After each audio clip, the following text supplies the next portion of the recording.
Protection with Blessings. Maṅgala Sutta. By Venerable Uttamo Thera. 35 Sorrowless.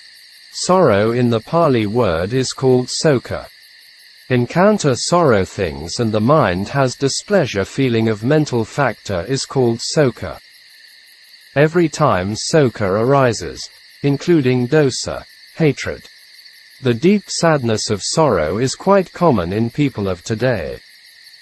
Sorrow comes from the loss of one's loved family member, from lost one's fortunes and the fortunes of friends, etc. All these are called sokha. Here sorrow, sokha, has a connection with loss and pain. The non-returner and arahant overcomes sorrow, but for others only by practice and wise contemplation. First has to know about the sufferings come from sokha, so that we can let go of it. Here I want to tell a true story of a man when encountered with death, which created sorrow for him and the family. This story had some good lessons for us to contemplate. I was living on the eastern coast of Taiwan. On every New Year, I used to pay a visit to see my very old mother. For this purpose, I had to stay for a few days in this layman's home. He was a cigarette smoker. Last year he had found out with the lung cancer of the second stage. 2 or 3 years before, I urged him to have a medical checkup for lung cancer more than 1 or 2 times. He did not take my suggestions and responded lightly as he would have no problem. This was one of his first great mistakes. He was a successful businessman and dealing with many businesses. Every year during my few days at his home, I always invited him to discuss the Dharma and practice. Even both of us had free time. He never took it seriously. During these few years of our friendship, I always urged him to discuss Dharma. He came for 2 or 3 times only and never stayed very long. When he came to the eastern coast in his free times to see our group, he only came and paid respect to me. He always discussed and argued about Buddhism with other friends and never with me. So, he had very limited knowledge of Buddhism, with wrong views which came out from his thinking. Thinking of business, or money, and Buddhism are 2 quite different things. Someone had success in business with his brain, it did not mean he was wise and intelligent. There are more intelligent fools than the wise. The Buddha Dharma is the best education for becoming an intelligent wise. No one can know about Buddhism very well without a good teacher and study. So, when death came and knocked on his door, he was fear and frightened. He had to take treatment with chemotherapy for a year without success. Even he lost his faith on the triple gems for his survival. He took refuge in the Buddha, Dharma and Sangha recently to come out from dangers. It was the same as other faiths. Instead of relying on his inner qualities, he turned towards outside power. Instead of using the right view for contemplation, he used the wrong view. At last, he had doubt and lost his faith in the Buddha, Dharma and Sangha. The Buddha was not a savior and also there was not such a thing in nature. He had wanted to see me the day before he died. I just came out of the hospital for an operation and rushed to see him. He passed away the next day. We did not know what he learned from his illness and death. For me, this book came out from the result of his illness. He misused his time, energy and chances for wealth only. Most people may think someone who can make a lot of money and success in business is bright, intelligent and smart. A mind influenced by lust, craving and greed cannot be wise. When illness and death come, money, power and status are becoming useless. After death, we cannot take anything with us except the unwholesome and wholesome actions, their results will follow us.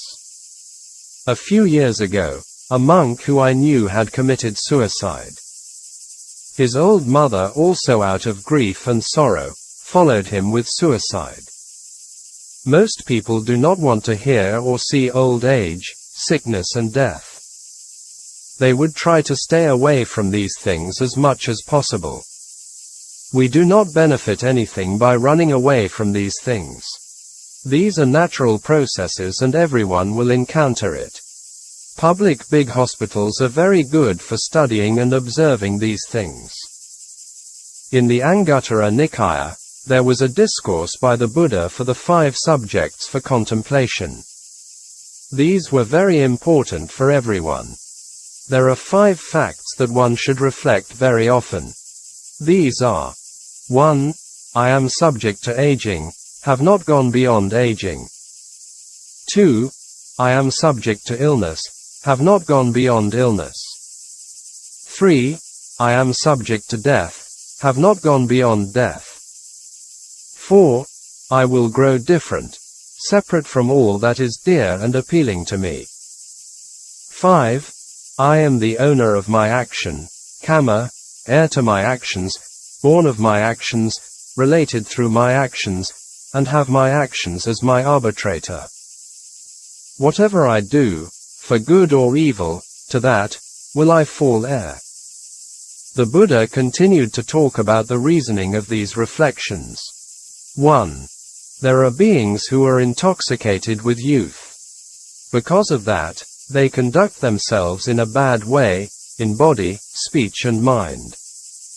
But when they often reflect on that fact, intoxication with youth will either be entirely abandoned or grow weaker. 2. There are beings who are intoxicated with health. Because of that, they conduct unwholesome way, in body, speech and mind. With the often contemplation, intoxication with health will either be entirely abandoned or grow weaker. 3. There are beings who are intoxicated with life. Because of that, they conduct unwholesome way, in body, speech and mind. With the often contemplation, intoxication with life will either be entirely abandoned or grow weaker. 4. There are beings who feel desire and passion for the things they find dear and appealing. Because of that, they conduct unwholesome way, in body, speech and mind. With the often contemplation, that desire and passion for the things they find dear and appealing will either be entirely abandoned or grow weaker. 5. There are beings who conduct themselves in a bad way, in body, speech and mind. With the often reflection, their unwholesome actions will either be entirely abandoned or grow weaker. There was another discourse connection with the death in Anguttara Nikaya. It was called Fearless Discourse, An. 4.184 Abhayasuttam. If we understand why we are fear of death and can know how to deal with it properly and successfully. Without it, sorrow, lamentation, pain, grief and despair will arise. Janasoni Brahman went to see the Buddha, and said to him as follows: I am of the view and opinion that there is no one who, subject to death, is not afraid or in terror of death. The Buddha responded as it was not true. Some of them were afraid or in terror of death, and some were not. In truth, the majority of living beings are afraid or fear of death. The Buddha gave 4 reasons for each of them. The person who is afraid or fear of death. 1. Someone who has not abandoned passion, desire, fondness, thirst, fever and craving for sensuality. Then he comes down with a serious disease. As he is sick, the thought occurs to him as those beloved sensual pleasures will be taken from him, and he will be taken from them. He grieves and is tormented, weeps to beat his breast and grow delirious. 2. Someone who has not abandoned passion, desire, fondness, thirst, fever and craving for the body. Then he comes down with a serious disease. As he is sick, the thought occurs to him as his beloved body will be taken from him, and he will be taken from his body. He grieves and is tormented, weeps to beat his breast and grow delirious. 3. Someone who has not done what is good, has not done what is skillful, has not given protection to those in fear, and instead has done what is evil, savage and cruel. There is a bad destination for him after death. For that, he grieves and is tormented, weeps to beat his breast and grow delirious. 4. A person in doubt and perplexity, who has not arrived at certainty about the true Dharma, this is a worldling who dies with doubt and wrong view. From above the 4 reasons, someone afraid or fear of death is attached to sensuality, to one's body, done evil things, and a worldling dies with doubt and wrong view. So, someone who is not afraid or fear of death is the opposite. We had been seen some yogis who died with a smile on their faces, both Theravadan and Mahayanist Buddhists. Therefore, everyone, instead of running away from dukkha or unpleasant things, such as old age, sickness and death, should have intimate knowledge about them. Accept them as reality, natural process, and learn how to deal with it skillfully. Only by learning and practicing we can deal with it successfully to overcome sorrow, lamentation, pain, grief and despair. There was a very interesting Jataka story related to death. The Buddha, as a bodhisattva in one of his lives, was a farmer. His family members were his wife, his son, his daughter-in-law and their maidservant. Once he and his son were working in the field, and suddenly the son was bitten by a poisonous snake and died. Therefore, the bodhisattva sent a message to his family and asked him to come to the field by bringing meal only for one person. The mother knew what happened to her son. After taking his meal, they prepared for the funeral. All 5 of them did not show any sorrow or grief. This made the king of the 33 gods, Sakka, curious about it and came down to the earth, disguising as a human being for inquiry. Each of their answer to Sakka was as follows. 1. The bodhisattva, the father, it was like a snake changing its skin. With deep sorrow and crying for the dead one, it brought no benefit to anyone. The dead one also did not know anything for their sorrow and crying. Even the dead body was burnt with fire. It did not feel anything about it. 2. The bodhisattva's wife, the mother, her son was not invited by them, parents, to come and leave, i.e., by his karma to be born and to die. Therefore, he came to them by himself and left them by himself. 3. The sister, the bodhisattva's daughter, crying with sorrow brought disadvantages. It made others had worry and concern. 4. The daughter-in-law, the son's wife, crying with sorrow for the dead was like a child crying for the moon.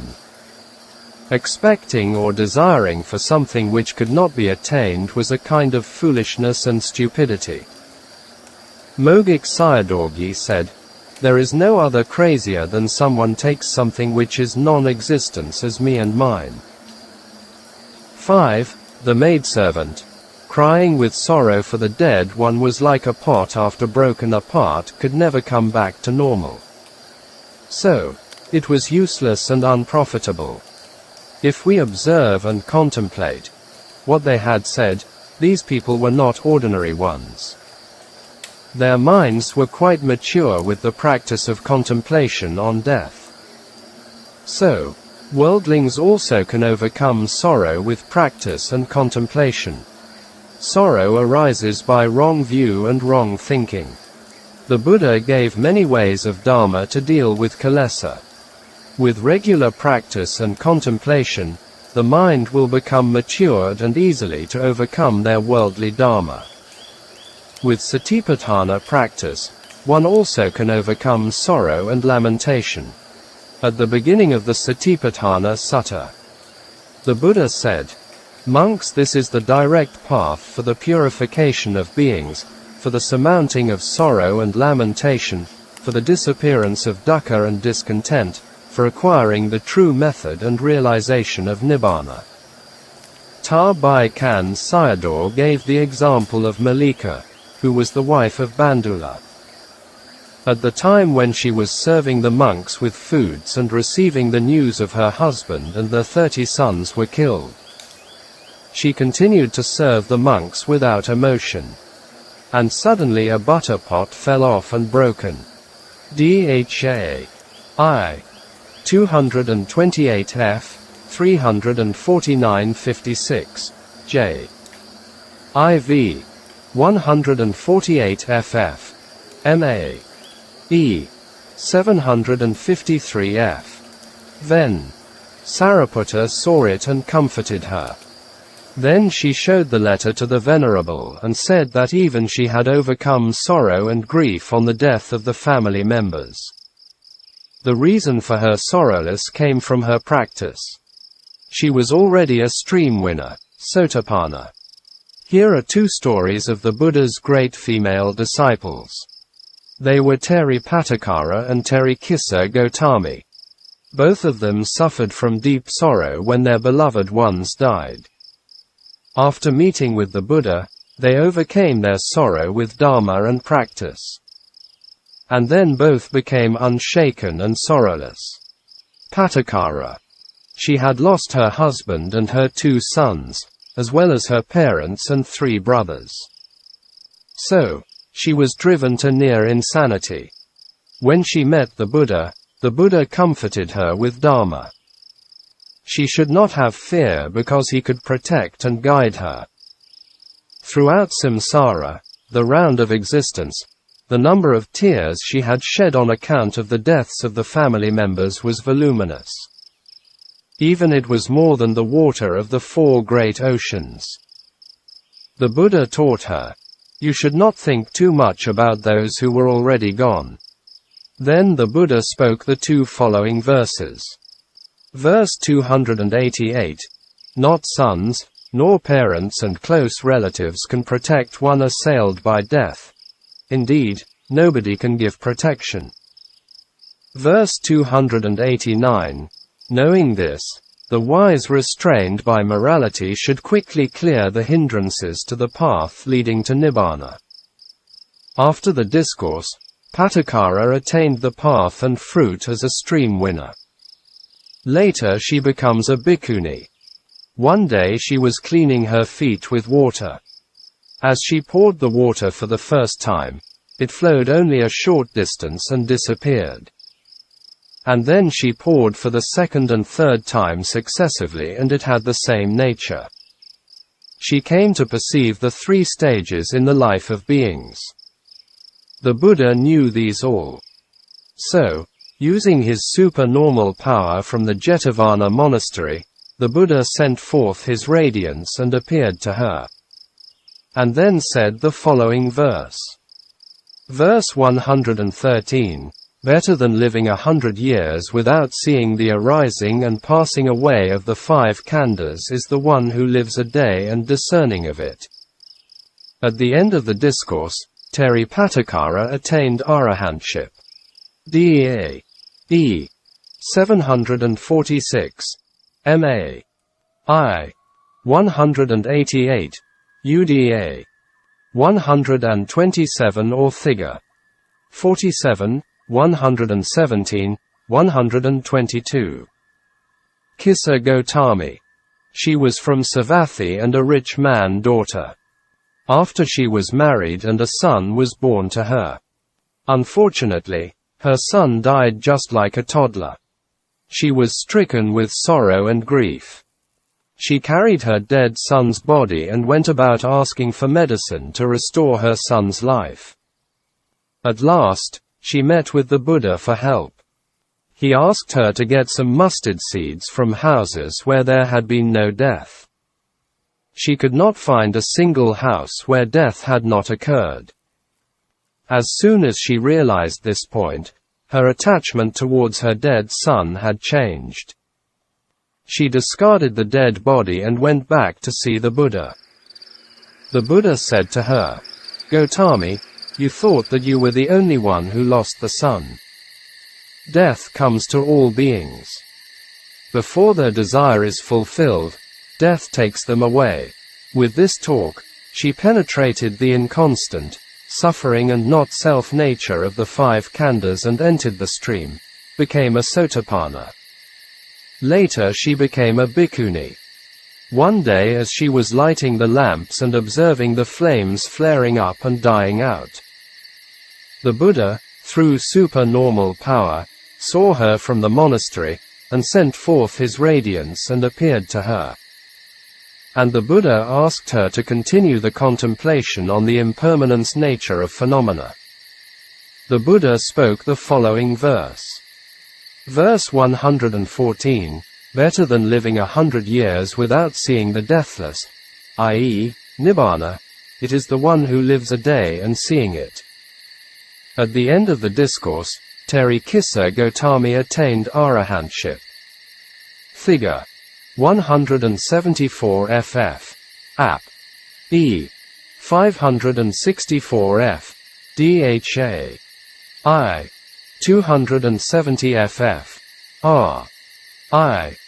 205. Therefore, contemplation on death is a very important meditation subject for everyone to transcend dukkha. If we talk about it from the suttas and stories, there is a lot to say. The weaver girl became a Sotapanna before she died with the accident was the outcome of this practice.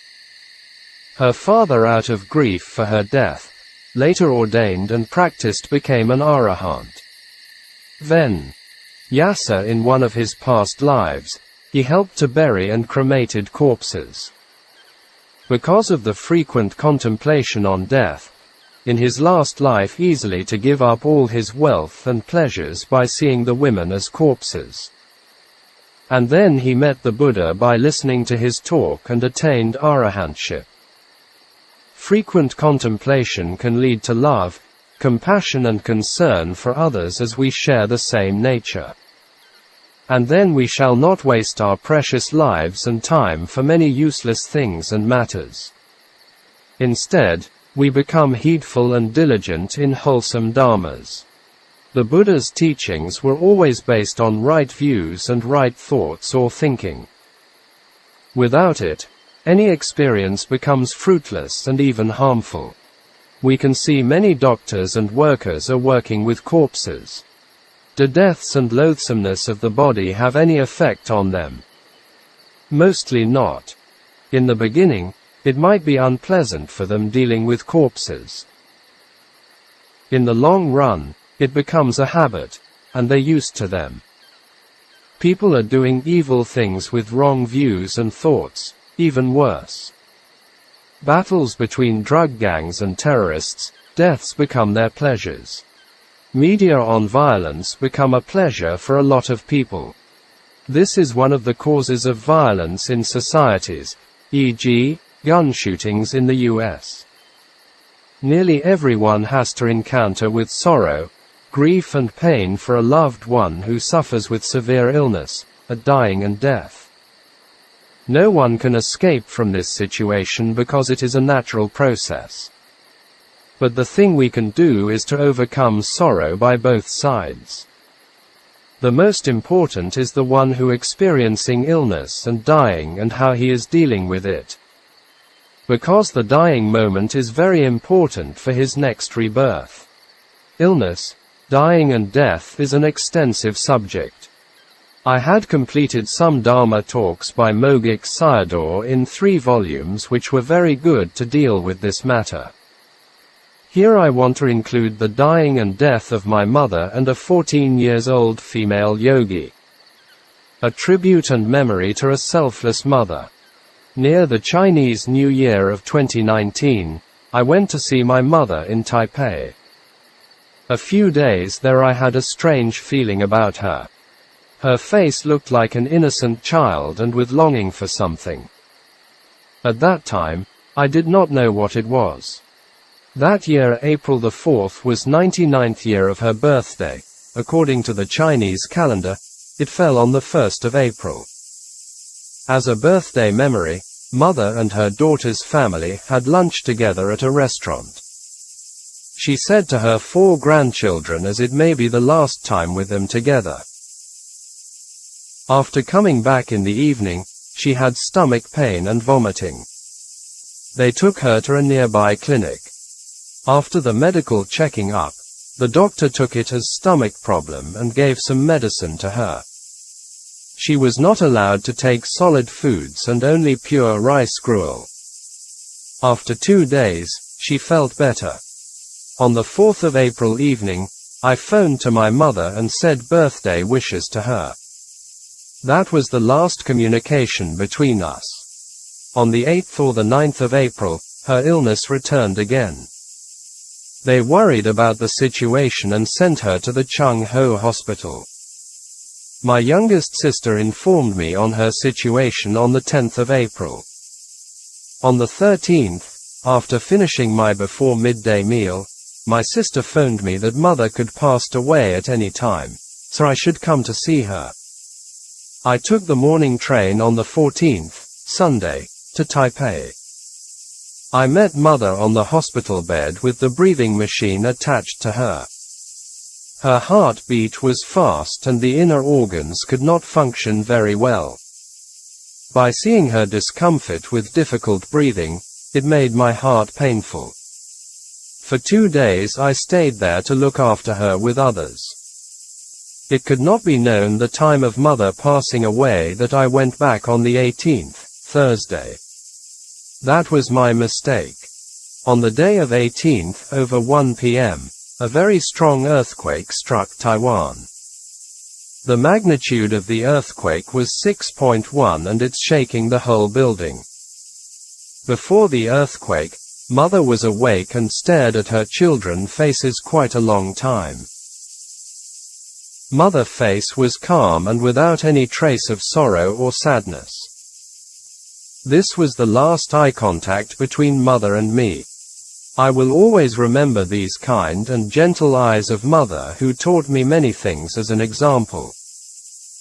On the 19th I was taking the meal before noon, and my sister informed me about mother passing away peacefully at 11:30 a.m. There was another earthquake between 10 a.m. and 10:30 a.m. in her last moment of breathing, it dropping slowly to 0. With the last breath mother's head turned a bit towards the right side and passed away peacefully. Mother struggled with her life into the hospital 9 or 10 days only. She had many wholesome actions in her life, a good daughter, wife and mother. She was very healthy and had been to many countries until her 97th year. She did a lot of dana practice in her whole life. This was also the Buddha's exhortation. Not to do evil, to do good and purify the mind. I dedicate this, Dharma protection with blessing, to my mother and all the mothers out of gratitude and respect for their selfless love to their children. Ma H. Tong. An outstanding child. The information on Ma H. Tong came from a video record on her funeral and her meditation teacher U Sunanda, Dharmaram C. Mogik. According to Sayadaw U Sunanda, Ma H. Tong was from Kyaok Mae City in northern Shan State, Burma. She was the only child of her parents. She was number 1 or the top outstanding student in the state. She was well known and loved by all. In the video, her school principal talked about her with tears. She was very good in all ways, a dutiful daughter to her parents and a nice girl to all. She started to study and practice meditation at the age of 11. In 2005, at the age of 14, she contracted with dengue fever. It seemed to be it was threatening her life. Instead of staying in the hospital, she came back at home. She knew her death a week earlier and said to her mother, "Mom, I will not live longer than 7 days, and if my schoolmates come to see me, please receiving them on my behalf. Let me concentrate on my own practice." She requested her mother to prepare some Dharma tapes for her, including Dharma talks on death and dying by Mogik Sayadaw, such as, Dying with Smile and Grimace, How to Deal with Feeling, The Sick Bhikkhu Feguna, 4 Ways of Dying, The 7 Factors of Enlightenment, etc. We can see the intelligent and wise nature of this girl who knew what kinds of Dharma she had to listen at the time of dying. In the video I had seen the date of the record in it. I cannot remember the exact day, only the month and year, i.e., in April 2005, just a coincidence, the month which my mother passed away. April is the hottest month in Burma in summer. In the video record, it started to show the guests come to her home for the funeral. Her lifeless body was laying on the carpeted floor. The body signs were not like most of the ordinary corpses. The eyelids were closed, the complexion was clear, the body muscles were soft and pliable, so that the whole body could be bent easily. The most remarkable thing was it did not emit a bad smell, even though it was already 3 days at the time of very hot summer. Ma H Ong was a pretty girl, and it looked like the sleeping beauty of Snow White. Even though her skin was not like snow, but her mind was. It was a great loss for her parents. The father was receiving guests and making all the arrangements for the funeral calmly, but the mother was in grief and tears. The body was carried away to an open field and cremated there.